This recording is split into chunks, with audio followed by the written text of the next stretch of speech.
О своем супруге Настя знала немного. Спросите, как так? А вот так. Был он сиротой и ничего о своей родне рассказать не мог, кроме того, что его оставили. Настя познакомилась с ним, когда он однажды пришел к ее отцу.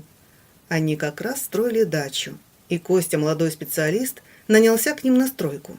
Не сказать, что виделись они с ним часто, все же девушка большую часть свободного времени посвящала получению образования.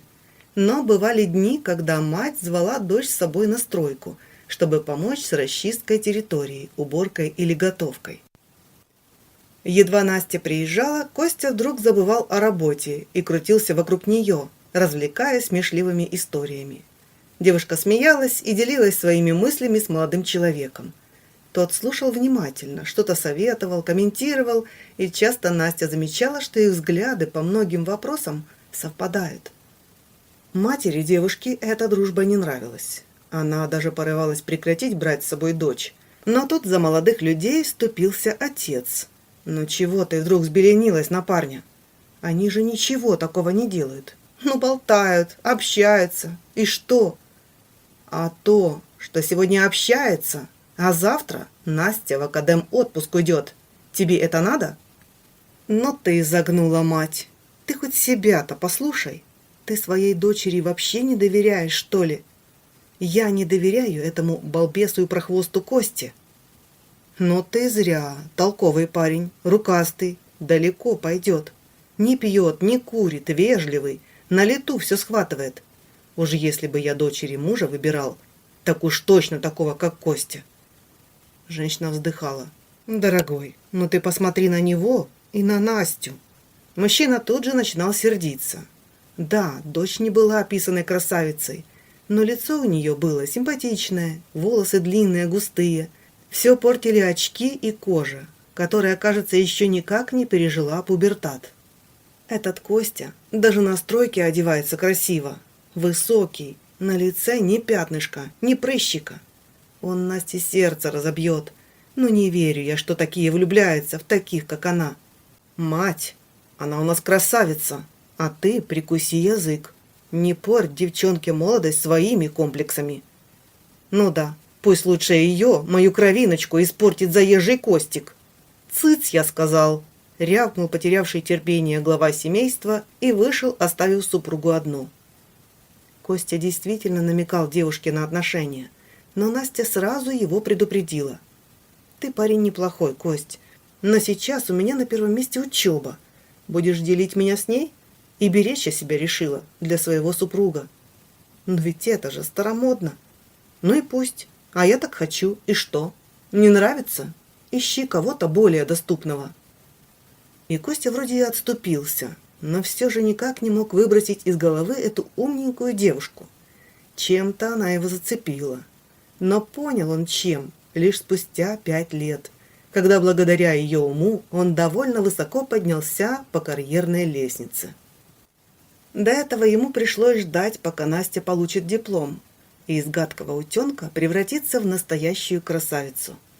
Ее состоятельные родители сделали для дочери все возможное, чтобы она была счастлива. И когда Настя заявила, что они с Костей хотят пожениться, вздохнули и начали готовиться к свадьбе. Церемония получилась пышная, но странная тем, что гости были только со стороны невесты. Выяснилось, что ни друзей, ни родни, ни даже мало-мальски близких знакомых у Кости нет. В качестве свадебного подарка отец невесты преподнес молодым солидную сумму денег, которую предложил потратить по их усмотрению. «Решай, дочка, сама. Можете купить квартиру или поехать в путешествие, а можете приобрести машину или основать свой бизнес. Решать вам». Против покупки квартиры выступил Костя. «Насть, на квартиру мы и так заработаем. Давай лучше потратим эти деньги на что-то другое. Тем более у меня есть комната в общежитии». Не сказать, что она была в восторге от такого решения, но согласилась и взялась размышлять, куда же потратить деньги. Костя хотел машину, Настя же смотрела далеко в будущее. Она даже посоветовалась с отцом, а потом объявила мужу, что они начнут собственный бизнес. И легко не было ни Насте, ни ее мужу, Но упорным трудом и взаимной поддержкой они добились того, что вскоре Костя действительно стал весьма успешным бизнесменом. Она гордилась его успехами и своим в это вкладом. И даже квартиру вскоре они себе могли позволить. Отец на зятя нарадоваться не мог. Даже мать давно поменяла свое отношение к Косте. Шли годы, и Настя стала мечтать о расширении их маленькой семьи. Вот только Костя не оценил порыв супруги. «Настя, ну какие дети? Ты хочешь окончательно испортить свою фигуру, здоровье и нервную систему? Погрязнуть в памперсах и жить тем, сходил ли в туалет твой детеныш? Не, я не хочу и тебе не советую. Ты и так в последнее время сильно сдала. Куда тебе еще и ребенка?» Слова мужа неприятно кольнули женщину. Она даже подошла к зеркалу, но в отражении ничего не поменялось. Стройное тело, подтянутая гладкая кожа, миловидное ухоженное лицо. Что вдруг стало не устраивать Костю, что он сделал ей такое замечание? Подхватив сумочку, она вышла из дома и легко сбежала по ступенькам на первый этаж, где едва не сбила с ног какую-то женщину. «Ой, извините», — бросила на ходу и поспешила прочь. Хотелось проветрить голову и подумать. С того самого разговора все в жизни Насти стало меняться не в лучшую сторону. Мужа будто подменили, и она перестала узнавать его. Теперь он придирался к ней по мелочам, критиковал ее внешность, оспаривал ее решения и действия и всегда свое недовольство выражал в крайне грубой форме. Что бы она ни делала, как бы она о нем ни заботилась, все ему было не так, и это угнетало Настю. Ее настроение падало все ниже и ниже. «Костя, да что не так в нашей жизни?» — крикнула она в сердцах, когда муж, которому она показывала новое платье, купленное специально к юбилею отца, раскритиковал его в пух и прах. «Насть, да на тебя же без слез уже не глянешь. Я не могу жить с таким позорищем. Ищи себе другого. Надоела ты мне. Понятно тебе вот так? Лицо твое постное, вопросики твои, контроль этот. Все. Я с тебя взял уже все, что ты могла мне дать. Дальше наши пути расходятся. Разводимся». Настя была поражена словами мужа. Она во все глаза смотрела на него и не могла поверить в то, что сейчас услышала. Как это взял, что мог? «Ой, да не делай вид, что ты не понимаешь. Твой батя вечно хвастался деньгами и тем, что пристроит свою дочь в надежные руки. Но разве мог я упустить такой шанс? Ты уж прости, не все же рождаются с золотой ложкой во рту. Некоторым и работать приходится. Так что все, Настя, пора тебе и честь знать. Уж не обижайся, но бизнес и квартира мои. Не рекомендую пытаться делить их. Сама знаешь, какие у меня юристы. Ей бы не знать, она ведь лично их выбирала». Муж вычеркнул из жизни ее без сожаления. Но он еще не знал, кого совсем скоро найдет Настя, и как это изменит его жизнь. Наспех собрав чемодан, она вышла из дома растерянная и снова наткнулась на странную женщину во дворе. «Простите», — посторонилась она, но женщина замерла и протянула руку. «Вы ведь Настя, да? Мы что, знакомы?» «Нет, но я очень хочу познакомиться с тобой». Настя привезла эту женщину в кафе и с любопытством стала слушать ее историю. «Я соседка матери Константина. Вижу, вы, Настенька, удивлены. Да, он не сирота, как он всем говорит. У него есть мать, она инвалид. Сынок ее обобрал до нитки, пытался квартиры лишить. Но тут уж я вмешалась. Он бросил ее на голодную смерть, и если бы не добрые люди, кто знает, чем бы все закончилось». Второй раз за день Настя испытала шок, а с ним еще и небывалый подъем, ведь она придумала, как наказать супруга за его поступок. Развод не прошел так, как хотел этого Костя. Настя выдвинула встречный иск и потребовала раздела имущества, который, к слову, удовлетворили, поделив квартиру, бизнес, активы и деньги на счетах пополам. А вскоре мужчину вызвали еще на одно заседание, где он встретил не только свою бывшую жену, но и собственную мать. Настя помогла ей. Она наняла хорошего адвоката, и он составил иск на Костю, который обязует его содержать мать инвалида и обеспечить ей хорошие условия для проживания, включая сиделку и комфортное жилье.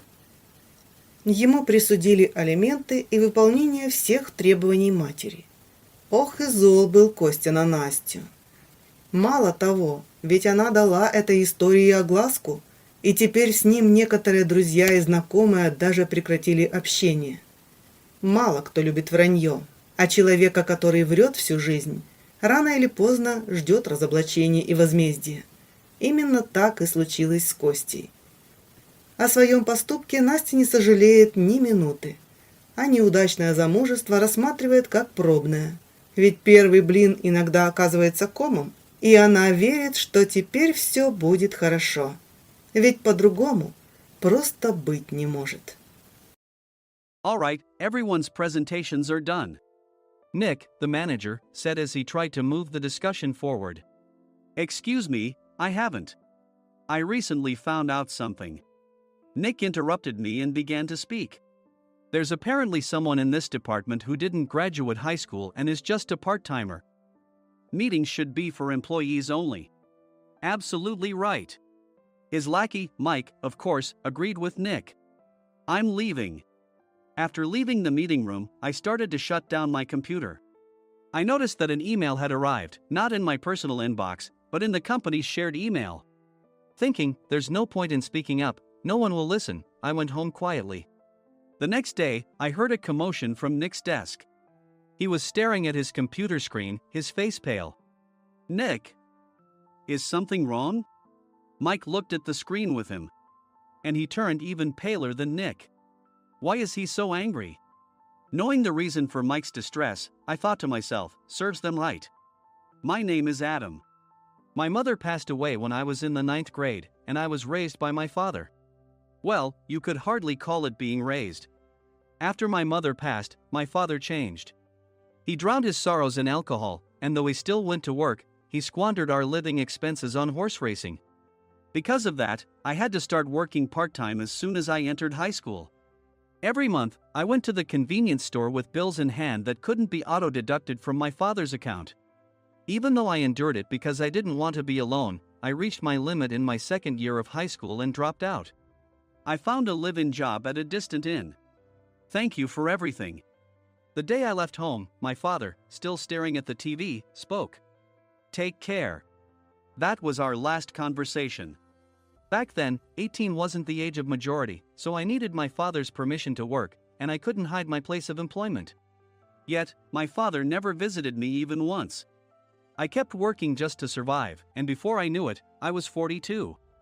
Years of hard work paid off, and I was transferred to the headquarters. I was thrilled to be recognized by the company, as I thought I'd be working in the field until retirement due to my lack of formal education. Listen up. Our work can change the future of our employees. Don't drag us down. On my first day after the transfer, Nick, dressed in an expensive suit, spoke sternly. There was a reason for this. Our inn was located in a prominent tourist destination, known so well that everyone in the state could sing its commercial jingle. At its peak, we had 5 locations within the state. But that was long ago. Due to financial difficulties and aging facilities, only the place where I had worked for many years and the original establishment remained. I was prepared to lose my job anytime, but now there was a glimmer of hope. With the rise of social media, the tourist area where the inn was located started gaining attention again. Depending on how hard the sales department, where I was transferred, worked, we could either thrive or be forced to give up this prime location to the new hotel chains continuously popping up. For Nick, who had switched careers from another industry to strengthen our sales, this was a battle he couldn't afford to lose. I understood why he had to be strict. I will do my best. Nick sneered at my enthusiastic declaration. Did you not hear what I said? I'm sorry. I thought I was listening carefully. Out of habit from years of customer service, I apologized reflexively, though I had no idea what had offended him. Someone was watching me with a smirk. In this department, there are those who are expected to excel and those who have been shoved here because they have nowhere else to go. You are the latter. It was Mike, the section chief. He's 7 years younger, at 35. But he was called to headquarters much earlier than I was and had been moving around within the headquarters ever since.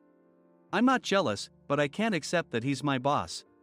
Graduating from a prestigious university, he has an unusually high pride and caused many problems as a newbie, making things very difficult for me when I was the front desk leader.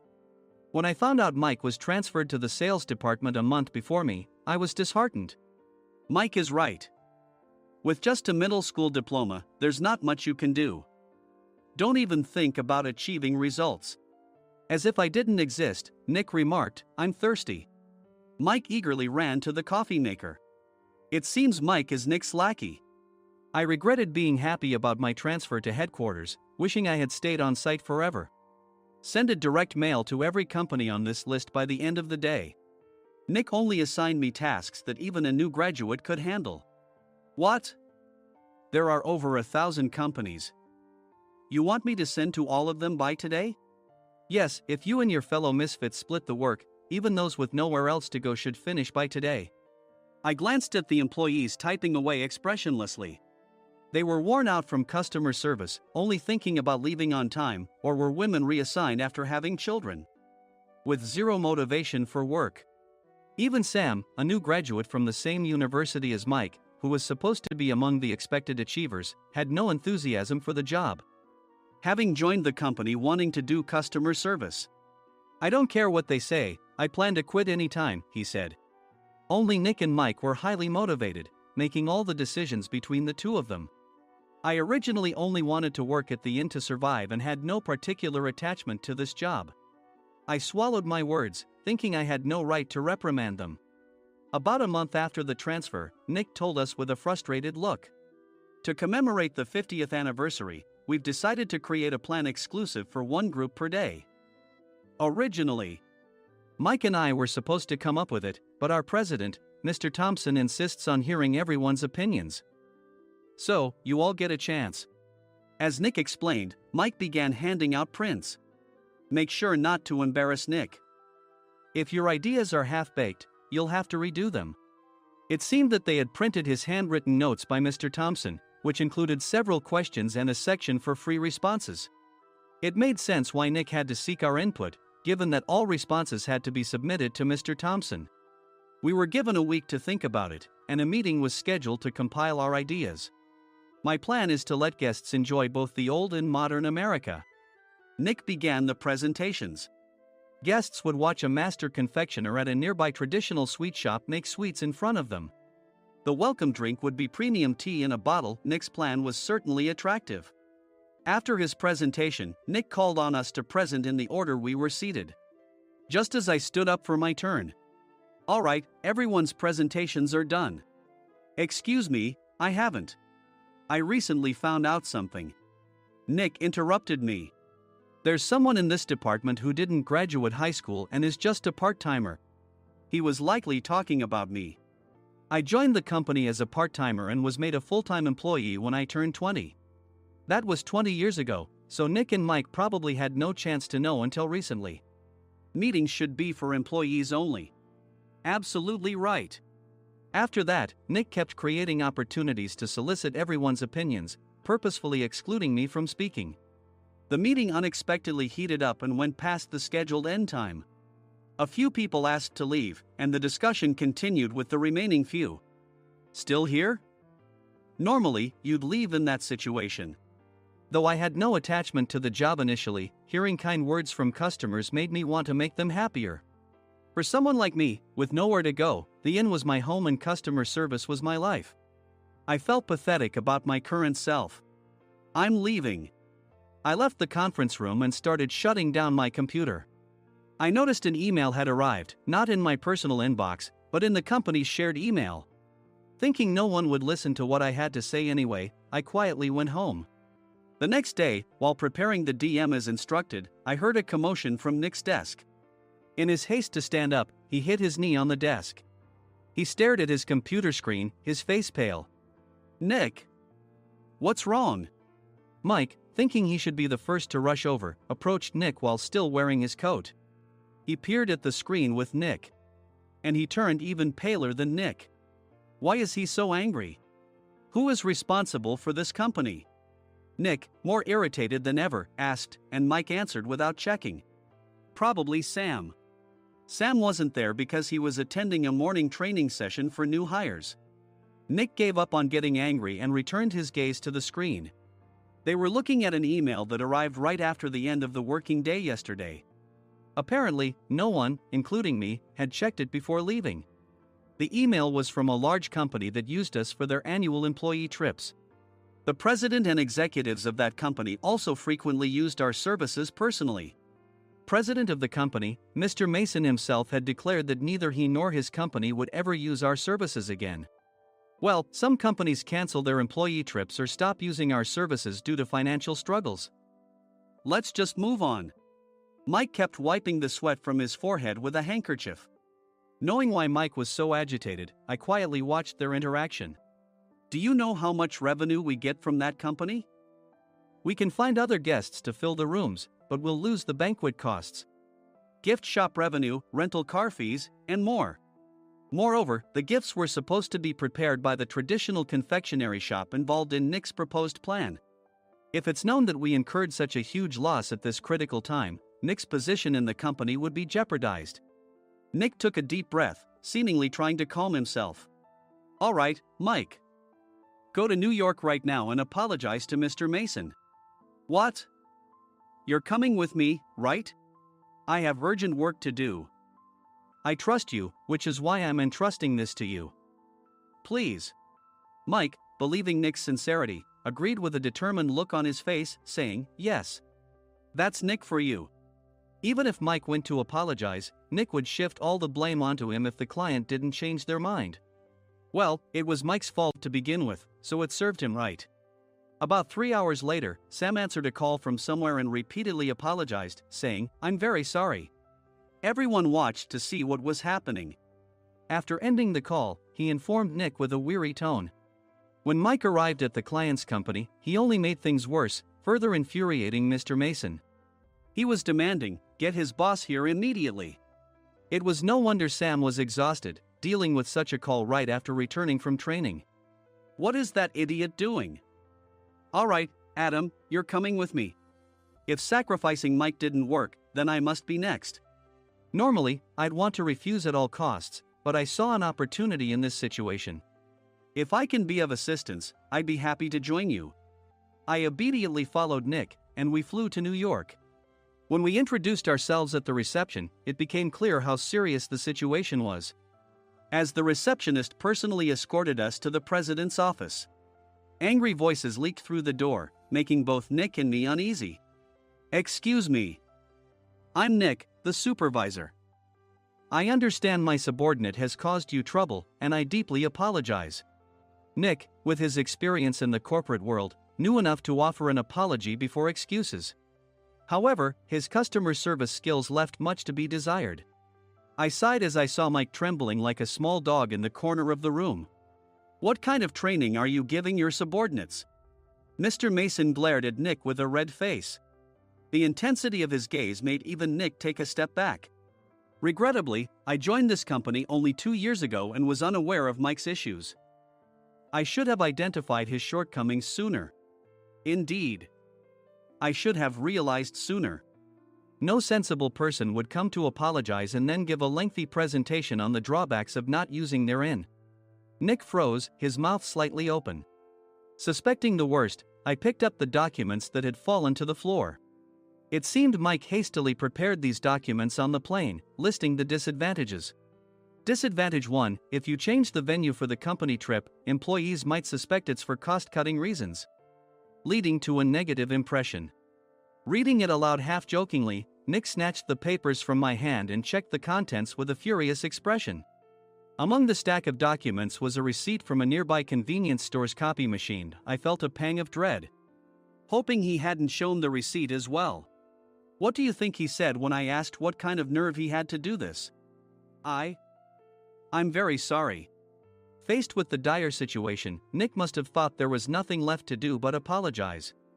In a voice smaller than I'd ever heard from him, he uttered words of apology. He said, I'm a Harvard graduate. I don't believe I said anything wrong. Mike, what have you done? Forgetting his plan to pin the blame on Mike, Nick yelled loudly, even in front of Mr. Mason. I didn't do anything wrong. You're still saying that? Look at him. Mike pointed at me with a shaking hand. I was assigned to headquarters in my 20s and now I'm a section chief. This guy only made it to headquarters at 42. Everything I've done proves I was right. So why are we losing the contract? Having said his piece, Mike collapsed to the floor. Of course. You were sent there because you had nowhere else to go. Mike never expected to hear such words from someone he looked down upon. He lunged at me, and Nick hurriedly stepped in to stop him. Mr. Thompson told me Mike is a quick thinker, and to take good care of him. There's no way he was pushed aside. Don't make things worse here. He didn't say quick thinker, he said only quick-witted, didn't he? I don't remember that part. I recalled the many troubles Mike caused when he was a newbie. When Mike was on the front line, his pride was so high that he never apologized to customers. Customer service, especially in our job, doesn't work alone. It brings both good and bad situations. If the front staff or housekeepers made mistakes, or the cleaning company didn't properly clean a room, one had to apologize to the customers regardless of personal fault. Mike, in such situations, would never apologize, insisting he wasn't at fault.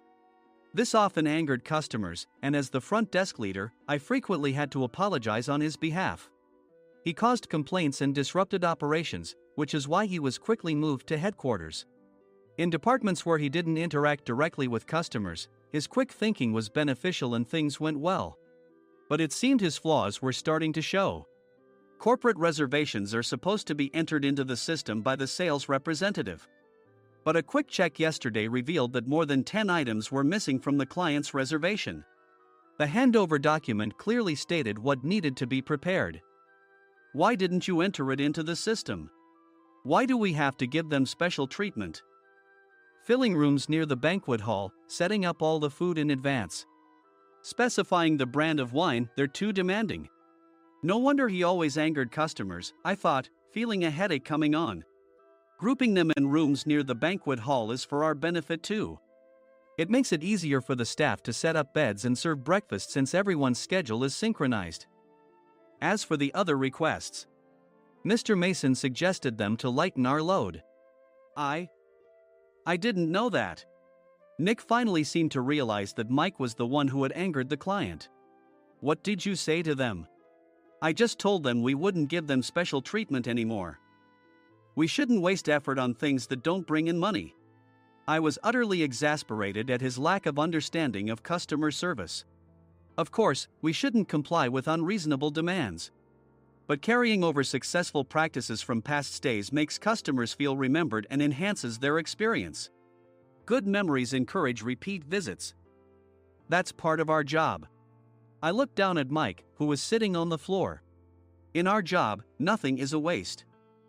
Mr. Thompson likely moved you to the sales department, hoping you'd finally understand this. How do you think he feels now that you've failed to meet his expectations? Mike, tears in his eyes, fled the president's office. I was amazed he still hadn't apologized. You have it tough, Adam. It's okay, we're all employees of the same company. I deeply apologize for this disrespectful incident. Especially after all the care you've shown us. If it weren't for you, Adam, I really would have stopped staying here. When I heard you were moving to the sales department, I was willing to reconsider if you handled it. Seeing us talk so amicably, Nick's face contorted. Do you two know each other? Adam's service is excellent. I always requested him specifically.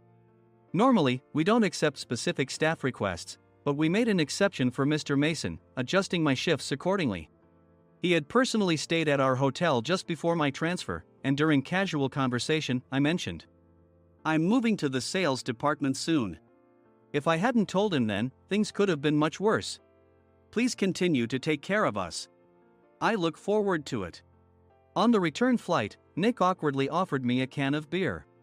It's still working hours. Of course, I had no intention of forgiving him for a single beer. Nick might try to pin everything on Mike and avoid any consequences. While pondering this, a startling fact came to light. Nick, the tea bottles for the plan have arrived. I handed Nick a bottle labeled with our inn's name. They look good. What are you talking about? These are plastic bottles. I had assumed we would use the trendy, high-end bottling tea. But what arrived were ordinary plastic bottles of tea with customized labels. The only unique aspect was the label, which had the inn's name, making it look customized. Upon further investigation, I discovered that a substantial amount of money was set to be paid to the tea company. It was priced like bottling tea. Does this plastic bottle really cost $100 each? The tea inside is specially blended for us. The extra cost is for that. Wouldn't it be better to use another tea company? Or is there a specific reason we must use this one? As Nick continued to make excuses, I showed him a printed email. I informed the tea company's president, Mr. Mitchell, that we discovered irregular payments and he confessed. He said you two were high school classmates and planned to split the extra money. That idiot. Why did he confess? That's not important. You should worry about yourself, this could turn into a police matter. Opening the bottle cap, I suggested. How about calming down with this tea? It supposedly has a relaxing effect. Nick drank the tea frantically. In the following days, decisions were made about their fates. Mike was reassigned to the General Affairs Department, with no chance of transfer or promotion, as per Mr. Thompson's orders. As for Nick, since the payment to the tea company hadn't yet been made, he narrowly avoided legal trouble. Instead, he was encouraged to leave the company, and to avoid further complications, Nick submitted his resignation. Rumor has it that connections between HR departments have made it difficult for him to find new employment. Even though it was good to have those two gone, something unexpected happened in the sales department. Everyone became motivated and united in refining the 50th anniversary plan. In the end, my plan was adopted. We collaborated with the Tourist Information Center to provide personalized guides. The plan, tailored to the number of guests, was truly special for the 50th anniversary. Hey, is Adam's family coming to stay? I immediately booked that special plan for my family. Sam noticed it on the reservation list and quickly picked up on it. Yes, I'm inviting my father. That's great. I might invite my parents too. I lacked the courage to face my father just as Adam. But here, with the confidence Mr. Mason praised, I felt ready. The 50th anniversary plan was a perfect opportunity to reconnect with my father. I hoped to bring back the days when we could laugh together as we once did.